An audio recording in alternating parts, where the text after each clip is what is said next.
শুভ সকাল বন্ধুরা। সকালবেলা কি রান্না করছি তোমাদের সাথে শেয়ার করছি। আজকে একটু ভাগে ভাগে করে করেছি। দেখো,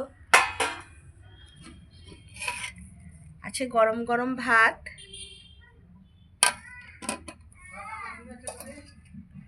এটা দেশি ধনে পাতা বাটা করেছি লঙ্কা দিয়ে, এতে আজকে রসুন দিইনি, হেভি লাগছে গন্ধটা।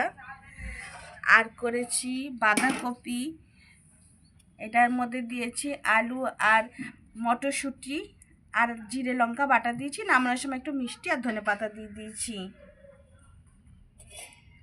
আর মেয়ের জন্য একটু ঘুগনি বানিয়েছি।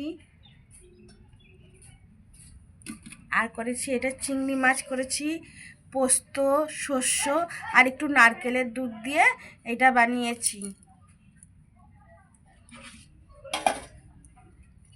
আর করেছি সাইডিন মাছ, আলু বেগুন দিয়ে, এটা জিরে লঙ্কা বাটা দিয়েছি, টমেটো দিয়েছি আর নামানোর সময় একটু ধনে পাতা দিয়ে দিয়েছি। আমার রান্নাটা তোমাদের যদি ভালো লাগে তাহলে আমার চ্যানেলে এসে লাইক আর সাবস্ক্রাইব করো, প্লিজ বন্ধুরা একটা সাবস্ক্রাইব করো।